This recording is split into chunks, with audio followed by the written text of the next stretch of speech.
ప్రభువైన యేసుక్రీస్తు ప్రశస్తమైన నామములో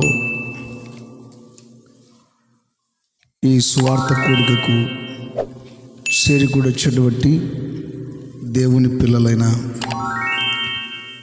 మీకందరికీ కూడా ఇటు నాకు ముందును ఇటు లెఫ్ట్ సైడును రైట్ సైడును ఉన్నటువంటి వారందరికీ కూడా నా హృదయపూర్వకమైనటువంటి ప్రేమ వందనాలు తెలియపరుస్తున్నాను. ఇటు ప్రక్కల ఉన్నటువంటి పెద్దలకందరికి కూడా నా వందనాలు, యవన బిడ్డలకు కూడా నా ప్రత్యేకమైనటువంటి వందనాలు తెలియపరుస్తున్నాను. ఇకపోతే ఇక్కడికి రావడానికి మరొకసారి దైవజనులు ప్రేమ కుమారయ్య గారికి కూడా నా హృదయపూర్వకమైన వందనాలు తెలియపరుస్తున్నాను. దైవజనులు ఎంతగానో దేవుడు ఆయనకి ఇచ్చినటువంటి సంఘ బిడ్డలను ఈ విధంగా ప్రోత్సహించి ఈ నూతన సంవత్సరంలో ఈ ప్రారంభపు దినాలలోనే మన మధ్యకు హోసన్న మందిరంలో వెల్దుర్తిలో సేవ చేస్తున్నటువంటి దైవజనులను, వారితో పాటు వచ్చేటువంటి టీమును మరొకసారి మన గ్రామానికి పిలిపించి దేవుని మాటలు చెప్పించాలనేటువంటి తపనతో సంఘంలో ఉన్నటువంటి సహోదరులందరినీ ప్రోత్సహించారు. సహోదరులు లాజర్ గారు అందులో ఒక సమకాలికుడు యాకోబు గారు, ఇక మా ప్రియులు అబ్రహాం అన్న గారు కూడా, జీవన్ గారు, పెద్దలు వీరందరూ కూడా దైవజనునికి ఎంతగానో సహకారంగా ఉన్నటువంటి సహోదరులు. ఇకపోతే నాతో పాటు కూడా మా సహోదరులందరూ కూడా ఎంతగానో వారి బాధ్యతలను ప్రక్కన పెట్టి, ఇటు యవన బిడ్డలు కూడా వారి యొక్క ప్రతి బాధ్యతను ప్రక్కన పెట్టి గోవర్ధనగిరి వెళ్ళాలి అని చెప్పిన వెంటనే వారు కూడా మధ్యాహ్నం వరకు ఆరాధన చూసుకున్నప్పటికీ మరలా సాయంత్రం 5 గంటలకంతా ప్రార్థన మందిరం దగ్గరికి వచ్చి ఇదిగో మన ఎదుట ఉన్నటువంటివన్నీ కూడా దేవుని పరికరాలను మోసుకుని యవన బిడ్డలు సహోదరులు అయితేనేమి ఎంతగానో మీ మధ్యకు రావడం జరిగింది. చాలా చక్కటి కీర్తనలు మీరందరూ పాడగలిగారు. కొంచెం లోటు ఏమిటంటే ల్యాప్టాప్ పనిచేయలేదు. ల్యాప్టాప్ది కాదు ప్రాబ్లం, అడాప్టర్ది ప్రాబ్లం. అడాప్టర్లో ఏమైందో కానీ ల్యాప్టాప్లోకి పవర్ను తీసుకురాలేకపోయింది. ఉదయకాల సమయంలో చాలా మంచిగా పనిచేసింది. బిడ్డలు చెప్తున్నారు, ఉదయం కూడా ల్యాప్టాప్లో నుండి పవర్ వచ్చినట్లుగా అంతగా గమనించలేదన్నా అని చెప్పారు. మొత్తానికి ఆ కీబోర్డు మనకు కొరతగా ఉంది. కానీ ఏ విధము చేతనైనా దేవుని పని ఆగకుండా ఈ పనిని దేవుడు ముందుకు తీసుకొని వెళ్తూ ఉన్నాడు. హల్లెలూయా, హల్లెలూయా. మరొకసారి చెప్తా బిగ్గరగా, హల్లెలూయా. ఇక దైవజనులు సహోదరులు ఈ ప్రాంతపు ప్రజలతో మాట్లాడినప్పుడు ఇక్కడ ఉన్నటువంటి పెద్దలైనా అందరూ, అయ్యా కాసేపు దేవుని మాటలు చెప్పుకుంటాం, మీరు కొంచెం అవకాశం ఇస్తారా అన్నప్పుడు ఇక్కడ చుట్టుప్రక్కల ఇళ్ళు కలిగినటువంటి పెద్దలు సహృదయంతో అయ్యా మీరు తప్పక పెట్టుకోండి, మీకు ఇబ్బంది లేదు, మీరు దేవుని పని చేస్తున్నారు మంచిదని వారు కూడా మంచి మనసుతో ఒప్పుకున్నందుకు వారికి మా ప్రత్యేకమైనటువంటి ప్రేమ వందనాలు తెలియపరుస్తూ ఉన్నాం. దేవునికి మహిమ కలుగునుగాక. హల్లెలూయా, హల్లెలూయా. మీకందరికీ కూడా నూతన సంవత్సరపు శుభాకాంక్షలు తెలియపరుస్తున్నాను పేరు పేరున. ప్రియులరా, లేఖన భాగంలో నుండి ఒక చిన్న మాటను మనం పంచుకొని ఈ కూడికను ఒక్క అరగంటలోనే ముగించటం జరుగుతుంది. గోవర్ధనగిరి చాలాసార్లు రావడం జరిగింది. ఈ స్థలంలో మొదటిగా ఇలా ఏర్పాటు చేయడం, ప్రతిసారి లాజర్ గారు అదేవిధంగా ఆ ప్రాంతంలో ఉన్నటువంటి సహోదరుల మధ్యలో పరిచర్యను మేము అనేక సార్లు చేయడం జరిగింది. ఈసారి ఈ క్రొత్త ఈ ప్రాంతంలో ఇదే గోవర్ధనగిరిలోనే ఈ మరో చోట దేవుని మాటలు పంచుకోవడానికి దేవుడిచ్చినటువంటి అవకాశాన్ని బట్టి దేవునికి మేము ఎంతగానో కృతజ్ఞతలమై ఉన్నాం. ఓ చక్కటి మాటను పరిశుద్ధ గ్రంథములో మనం చదువుకున్నట్లయితే యాకోబు పత్రిక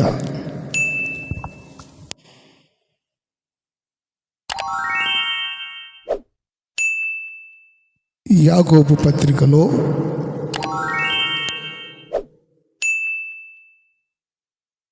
4వ అధ్యాయం 8వ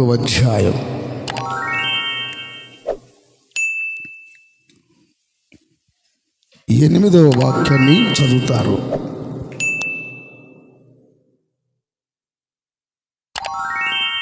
దేవుని యొద్దకు రండి,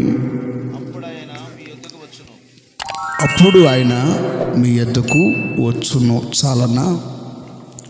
మీ తలలు పైకెత్తి నా వైపు చూచినట్లయితే కొన్ని విషయాలు నేను మీతో దేవుని మాటలు చెప్పి ముగిస్తాను. చివరిలో మీలో ఎవరికైనా ప్రార్థన అవసరతలుంటే ప్రార్థనలు చేయించుకొని చక్కగా మీరు గృహాలకు ఆశీర్వాదకరంగా వెళుతారు. ప్రియులరా, దేవుని యొద్దకు రండి, అప్పుడు ఆయన మీ యొద్దకు వస్తాడు. ప్రభు అయినటువంటి యేసుక్రీస్తు ఆయన యొద్దకు రమ్మని ఈ భక్తుడు చెప్తున్నాడు. యేసు ప్రభు యొద్దకు వస్తే ఏం కలుగుతుంది? ఒకప్పుడు ఈ మాటలు చెప్తున్నటువంటి నేను కూడా దేవునికి చాలా దూరంగా ఉండేవాడిని. దేవుడు అంటేనే నాకు చాలా మరి అదొక రకమైనటువంటి చిరాకు. మనము ఉండలేము, మనము చేయలేము, మన వల్ల కాదు అని దేవునికి చాలా దూరంగా ఉన్నటువంటి జీవితం ఈ జీవితం. ఇక్కడ కూర్చొని ఉన్నటువంటి మీలో కూడా చాలామంది గతంలో దేవునికి చాలా దూరముగా ఉన్నటువంటి వ్యక్తులే. ఆయా సందర్భాలలో మీరు దేవుని యొద్దకు రావడం జరిగింది. దేవుని యొద్దకు వచ్చిన తర్వాత మీ జీవితాలు ఏ విధంగా ఆశీర్వదించబడ్డాయో, మేలులు అనుభవిస్తున్నారో అది అంత ఇంత కాదు. ఇక్కడ కూర్చొని ఉన్నటువంటి వారిలో దేవుడు మీ పట్ల చేసినటువంటి మేలులు ఏవైనా కాస్త చెప్పరా అంటే ఎన్నెన్నో విషయాలు చెప్పగలుగుతారు. అందుచేత ఈ రాత్రి దేవుని వాక్యం ఏం చెప్తుందంటే, దేవుని యొద్దకు రండి, దయచేసి దేవుని యొద్దకు రండి అని వాక్యము సెలవిస్తుంది. దేవుడు ఎక్కడ ఉన్నాడు ఆయన యొద్దకు రావడానికి అంటే, ప్రియులరా, దేవుడు అంతటా ఉన్నాడు. ఆయన సర్వాంతర్యామి. ఇంట్లో ఉన్నాడు, బయట ఉన్నాడు, ఆలయములో ఉన్నాడు, పొలములో ఉన్నాడు, అంతటా ఆయన ఉన్నాడు. మరి అంతటా ఉన్నప్పుడు ఆయన యుద్ధకు ఎందుకు ప్రత్యేకంగా రమ్మని చెప్తున్నారు అంటే, పిల్లలు స్కూల్కు వెళ్తున్నారు అంటే ఎందుకంటే వారు ఒక ఉన్నతమైన స్థితికి రావడానికి తల్లిదండ్రులు పిల్లలను బడికి పంపిస్తున్నారు. బడికెందుకు పిల్లలను అని మనం ప్రశ్నించలేము. ఎందుకంటే బడికి వెళితే అక్కడ పంతులు గారులు వాళ్ళకు చెప్పేటువంటి ఆ పాఠాలను బట్టి వాళ్ళు వాటిని చక్కగా నేర్చుకొని రాసుకొని వారి జీవితాలు ఒక మంచి స్థితిలోనికి రావడానికి ఆ బడి అనేది ఉపయోగపడుతుంది. ఇంట్లో చదవచ్చు కదా అంటే ఇంట్లో చదవడానికి వీలు పడదు. ఈ రోజున ఒక ఉన్నతమైనటువంటి ఉద్యోగాలు చేస్తున్నారు ఎంతోమంది. అంటే వారు కూడా చిన్నప్పుడు ఒక పలక బలపం తీసుకొని ఒక బడిలో కూర్చొని మాస్టర్లు చెప్పినటువంటి ఆ రీతిలో పలికి రాసి వారికి అప్పుడప్పుడు వస్తున్నటువంటి పరీక్షలలో పాల్పంపులు పొంది నెగ్గి వారు ఇప్పుడు ఉన్నతమైనటువంటి స్థానాలలో ఉన్నారు. అలాగే ఒక వ్యక్తి ఆశీర్వదించబడాలి అంటే, ఒక వ్యక్తి అన్ని విధాలుగా దీవించబడాలి అంటే దేవుని యొద్దకు రావాలి. దేవుని యొద్దకు రావాలి. దేవుడు ఎక్కడ ఉన్నాడు అంటే, ఇదిగో దేవుని వాక్యము సెలవిచ్చింది, ఎక్కడైతే ఇద్దరు లేదా ముగ్గురు నా నామం పేరిట కూడుకొని ప్రార్థన చేస్తారో అక్కడికి నేను దిగి వస్తాను అని సెలవిచ్చాడు.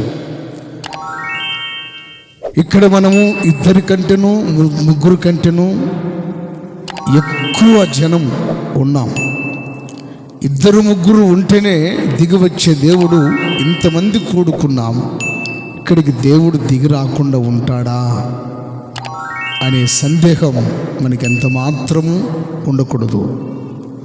ఆయన నిశ్చయముగా ఈ స్థలములో దిగి వచ్చి ఉన్నాడు. హల్లెలూయా. ఈ స్థలములో ఆయన ఉన్నాడు. ఈ స్థలములో ఆయన ఉన్నాడు. మన మధ్యలో ఆయన ఉన్నాడు. మీరందరూ ఎక్కడికి వచ్చారు అంటే దేవుని యొద్దకు వచ్చారు అని నేను ఖచ్చితంగా చెప్పగలను. ఈ రాత్రి మీరందరూ దేవుని యొద్దకు వచ్చారు. దైవ సేవకులు చెప్పినట్లుగా, సహోదరులు చెప్పినట్లుగా, అయ్యా ప్రార్థన ఏర్పాటు చేసుకుంటాం అని చెప్పిన వెంటనే మీరు ఏ విధంగా అయితే మంచి మనసుతో అంగీకరించారో అప్పుడే మీరు దేవుని యొద్దకు వచ్చినట్లు. మరి దేవుని యొద్దకు వచ్చినటువంటి వారిని దేవుడు ఏం చేస్తాడు? వారికి ఆయన ఎటువంటి మేలులు కలుగు చేస్తాడు అని మనం కాస్త పరిశుద్ధమైనటువంటి లేఖన భాగాలలో నుండి గమనించుకుంటూ వెళితే ఒక చోట ఈ విధంగా రాయబడి ఉంది. ఏ విధంగా? 130వ కీర్తనలో 2వ వాక్యాన్ని మనం చదివితే అక్కడ చక్కటి మాట దేవుడు రాసిపెట్టి ఉన్నాడు. 130వ కీర్తన 2వ వాక్యములో చదవండి. ఎవరైనా 4వ వాక్యమును చదవండి. కాస్త లైటింగ్ ప్రాబ్లం ఉన్నట్టుంది కదా.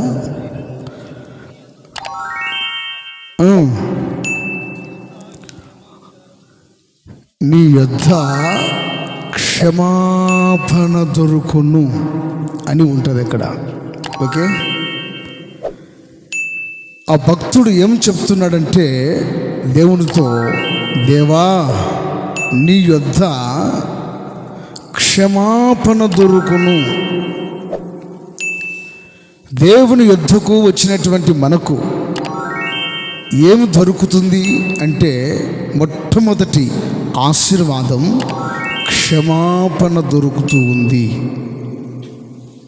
క్షమాపణ దొరుకుతూ ఉంది. క్షమాపణ అంటే ఏమిటి? ఒక వ్యక్తిని మరొక వ్యక్తి వెళ్ళి క్షమాపణ అడుగుతున్నాడు అంటే అర్థమేమిటి? ఆ వ్యక్తి ఎడల ఈ వ్యక్తి ఏదైనా పొరపాటు చేసి ఉంటేనే క్షమాపణ అడుగుతాడు. క్షమించండి బ్రదర్, నన్ను క్షమించండి అయ్యగారు అని అడుగుతున్నారంటే ఏదో ఒక పొరపాటు మాట మాట్లాడి ఉంటాడు. అందు నిమిత్తమై ఆయన పెద్దవాడైనా చిన్నవాడైనా, పెద్దవాడైతే అయ్యగారు నన్ను క్షమించండి, మిమ్మల్ని ఏదో మాట్లాడాను. లేదంటే చిన్నవాడైతే తమ్ముడు నన్ను క్షమించండి, కొంచెం నేనే తొందరపడి నిన్ను మాట్లాడాను అని క్షమాపణ అడుగుతారు. ఏదైనా ఒక పొరపాటు ఒక వ్యక్తి ఎడల ఒక వ్యక్తి చేస్తే.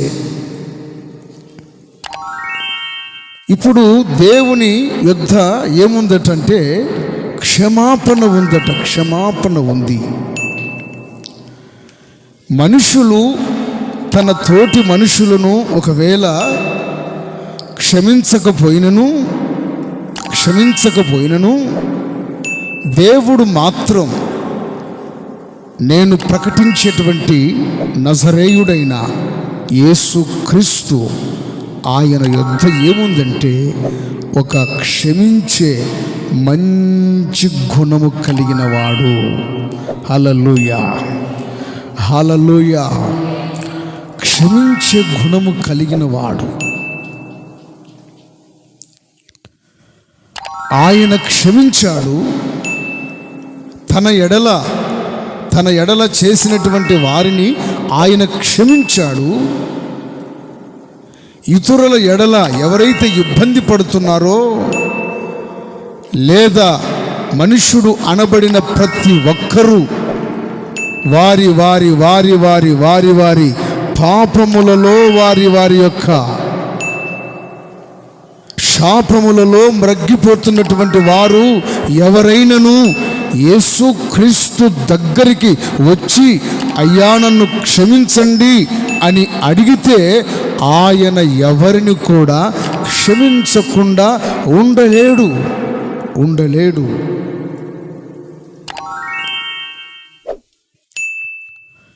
నా ప్రభు అయినటువంటి యేసుక్రీస్తును ఆయన ఈ భూమికి తల్లి మరియ గర్భములో జన్మించి ఇదే భూమి మీద ఈ భూమి అంతటికి మధ్యలో ఉన్నటువంటి యెరూషలేము పట్టణం అనేటువంటి ఆ ప్రాంతంలో, యూదయ బెత్లెహేము అనేటువంటి ప్రాంతంలో యేసుక్రీస్తు జన్మించినట్లుగా లేఖన భాగాలు ఆధారాలు చెప్తున్నాయి. అయితే ఆయన 33.5 సంవత్సరములు ఈ భూమి మీద జీవించాడు. మనకు వలె యేసుక్రీస్తు 30 సంవత్సరాలు ఆయన మనకు వలె తండ్రితో పాటు, తల్లితో పాటు, తోటి సహోదరులతో పాటు ఆయన కూడా కష్టపడి, తల్లి నిమిత్తమై, తండ్రి నిమిత్తమై, ఆయన నిమిత్తమై, తోటి సహోదరుల నిమిత్తమై కష్టపడి తన చేతులతో పనిచేసినటువంటి వ్యక్తి యేసుక్రీస్తు. 3.5 సంవత్సరములు ఆయన తండ్రి పనిని చేసినట్లుగా చూస్తాము. 30 సంవత్సరాలు భూ సంబంధమైనటువంటి తల్లిదండ్రులకు సంబంధించినటువంటి పనిని చేసింటే 3.5 సంవత్సరములు మాత్రం పరలోకపు తండ్రి పనిని ఆయన నిర్వర్తించినట్లుగా మనం చూస్తాం. ప్రియులారా, ఆయనను ఎంతోమంది అనరాని మాటలు అని ఆయనను సిలువకు వేసి, ఆయనను కొరడాల దెబ్బలతో కొట్టి, ఆయన్ను ఈడ్చుకెళ్ళి, ఆయన తల మీద ముళ్ళ కిరీటం పెట్టి, ఆయన 2 చేతులలో మేకులు కొట్టి, 2 పాదాలలో మేకులు కొట్టి, ప్రక్కలో బల్లెముతో పొడిచి సిలువకు ఎక్కిస్తే, ఆ సిలువలో ఆయన వ్రేలాడుతూ ఏం మాట అన్నాడో తెలుసా? తండ్రి, వీరేమి చేయుచున్నారో వీరు ఎరుగరు, వీరిని క్షమించు. నేను క్షమించానయ్యా, నీవు వీరందరిని కూడా క్షమించయ్యా అన్నాడు. ఎంత గొప్ప మనసు, ఎంత త్యాగమూర్తి, ఎంత కరుణామూర్తి, ఎంత ప్రేమామూర్తి అనేది ఆ మాటలు మనము చూడగలము. ఈరోజున పెళ్ళుమని ఒక దెబ్బ చెంప మీద కొడితే ఇంకొక దెబ్బ కొట్టేంత వరకు మనకు నెమ్మది ఉండదు. అటువంటి పరిస్థితుల మధ్యలో ఆయన్ను చెంపకు కొడితే మరొక చెంప తిప్పాడు, కానీ ఏ ఒక్క మాట కూడా అన్నటువంటి మహానుభావుడు కాదు. ఆయన ముఖం మీద థూ అని ఉమ్మి పూస్తే ఆ ఉమ్మిని నవ్వుకుంటూ అలాగే తుడుచుకున్నాడు తప్ప మారు మాట మాట్లాడిన వాడు కాదు. ఆయన గురించి రాయబడిన మాట ఏంటంటే, ఆయన ఒక యెషయా గ్రంథంలో ఉంటుంది. ఇది ఒక గొర్రెకు వలె, ఒక గొర్రె ఏ విధముగా తల ఉంచుకొని ఉంటుందో ఆ విధంగా మౌని అయి ఉన్నాడు అని రాయబడింది. ఎందుకు ఈ మాటలు చెప్తున్నానంటే, ఆయన యొద్ద క్షమాపణ దొరుకుతుందట. ఎవరికి క్షమాపణ దొరుకుతుంది అంటే, రోమా పత్రికలో రాయబడి ఉంటుంది. ప్రియులారా, రోమా పత్రికలో ఏమని రాయబడి ఉంటుందంటే, అది బహుశా 6వ అధ్యాయంలో అయి ఉంటుంది. ఏ భేదము లేదు, అందరూ పాపము చేసి దేవుడు అనుగ్రహించు మహిమను పొందలేకపోతున్నారు. ఏ భేదము లేదు, చిన్న లేదు, పెద్ద లేదు, అక్క లేదు, వదిన లేదు, అన్న లేడు, తమ్ముడు లేడు. అందరూ భూమి మీద పుట్టే ప్రతి మనిషి పాపము చేసి దేవుడు అనుగ్రహించే ఆ మహిమను పొందలేకపోతున్నారు. దేవుడు అనుగ్రహించేటువంటి ఆశీర్వాదాన్ని పొందలేకపోతున్నారు అని ఆ వాక్య భాగం యొక్క అర్థం. అయితే ఈ రాత్రి నేను చెప్పదలుచుకున్నటువంటి మాట ఏమిటంటే, మొట్టమొదటిగా యేసు ప్రభుల వారి యొద్ద ఒక గొప్ప క్షమాపణ అనేటువంటి ఒక మంచి గుణము కలిగి ఉన్నది. హల్లెలూయా, హల్లెలూయా. ఈ రాత్రి గోవర్ధనగిరిలో కొనసాగించబడుతున్నటువంటి నా సహోదరులారా, నా సహోదరులారా, మనుషులు మనలను ఒకవేళ క్షమించలేదేమో. ఆ మధ్యకాలంలో నేను ఒక తండ్రి గారు అంటున్నటువంటి మాట విన్నాను. తన కుమారుడు ఏదో తప్పు చేశాడట. తప్పు చేస్తే ఏమంటున్నాడంటే, చాలా కోపంతో, చాలా ఆగ్రహంతో అంటున్నాడు, రే నీవు నా ఇంటి గడప తొక్కకూడదు అంటున్నాడు. ఎందుకయ్యా, ఎందుకు తొక్కకూడదు, నీ కుమారుడు కదా అంటే, వాడు చేసిన తప్పుకు నేను తల ఎత్తుకొని తిరగలేను కనుక వాడు నా కుమారుడు కాదు. ఏదో ఇంకొక మాట అన్నాడు, ఏదో ఒక గుడ్డు మురిగిపోయింది అనుకుంటాను అన్నాడు. కన్న తండ్రి తన చేతులతో భుజం మీద ఎత్తుకొని రొమ్మునకు ఆనించుకొని పుట్టినప్పటి నుంచి ఎత్తుకొని లాలించి ధైర్యపరిచి పాలించినటువంటి వ్యక్తి ఈరోజు నా మాట అంటున్నాడంటే, చూడండి ఎంత కఠినం. నానా నేను ఇక మీదట అలా చేయనే, నేను బాధ పెట్టిన అంటున్నా కానీ లేదు, నా గడప తొక్కడానికి నీకు అధికారం లేదు, అర్హత లేదు. వెళ్ళిపో, నువ్వు ఎక్కడైనా వెళ్ళి చావనన్న చావు, ఎక్కడైనా ఏదైనా చేసుకొని బ్రతుకు, నా ఇంట్లోకి మాత్రం నువ్వు రావడానికి వీలు లేదు అంటున్నాడు. భూ సంబంధమైన కన్న తండ్రి ఎంత కఠినంగా ఉన్నాడా అనిపించింది. అయితే యేసు ప్రభుల వారు ఏమంటున్నాడు తెలుసా? ఆయన యొద్ద ఏముందట? క్షమాపణ గుణము కలిగి ఉన్నది. హల్లెలూయా, హల్లెలూయా, హల్లెలూయా, హల్లెలూయా. ఈ లోకములో, ఈ భూమి మీద మనం ఏవైనా తప్పులు చేస్తే చట్టాలు ఏం చేస్తాయంటే శిక్షలు విధిస్తాయి.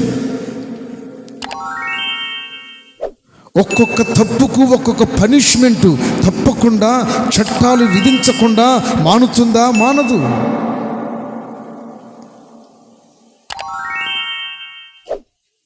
ఎంత అన్నదమ్ములైనా, ఎంత అక్క చెల్లెలైనా, ఎంత కుటుంబీకులైనా, ఎంత రక్త సంబంధికులైనా ఏదైనా పొరపాటున ఒకరినొకరు కొట్టుకుంటే పోలీస్ అధికారులు తీసుకొని వెళ్ళి వారికి తగినటువంటి పనిష్మెంట్ ఇవ్వకుండా మానుతున్నారా?